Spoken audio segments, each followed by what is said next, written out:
آج کل بولا جاتا ہے ایک لفظ پیسو اسموکنگ. ہمارے بچپن میں لوگ سگریٹ پیتے تھے, بہت کم تھا اس زمانے میں رواج, لیکن پیسو اسموکنگ کا لفظ ہم نے کبھی نہیں سنا تھا بچپن میں. اب ہر آدمی جانتا ہے پیسو اسموکنگ, یعنی ایک آدمی اگر سگریٹ پی رہا ہے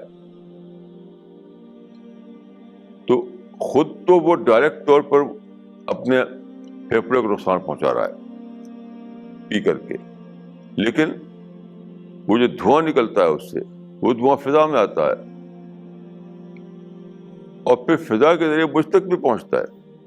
یعنی آپ ایکٹیو اسموکنگ کر رہے ہیں اور مجھ کو آپ پیسو اسموکر بنا رہے ہیں.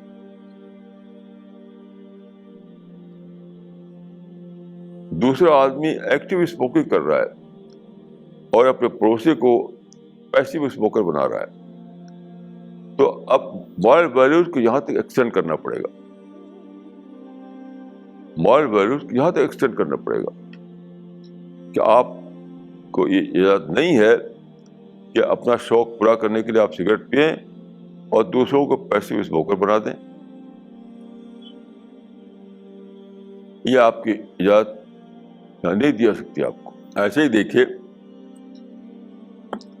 انڈسٹری لگانا آپ کی فریڈم کا معاملہ ہے, آپ کو آزادی ہے کہ آپ اپنی انڈسٹری لگائیں, لیکن آپ کی انڈسٹری جب ایئر پولوشن پیدا کرے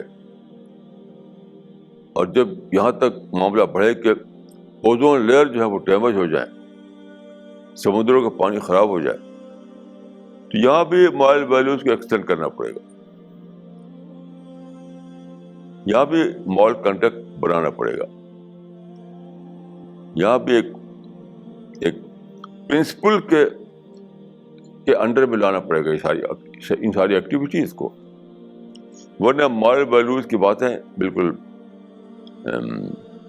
بیس لیس, میننگ لیس ہو جائیں گی, کوئی مطلب ہی نہیں رہے گا مورل ویلیوز کا. ایک طرف آپ انڈسٹریل ایکٹیویٹیز کے ذریعے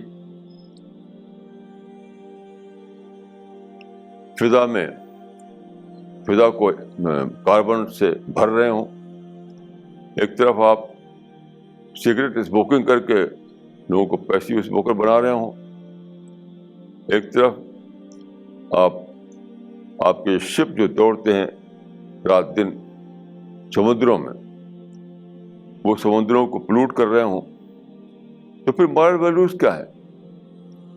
وہ تو ایک لگژری بن جاتی ہے, ایک شاعری بن جاتی ہے, شاعری.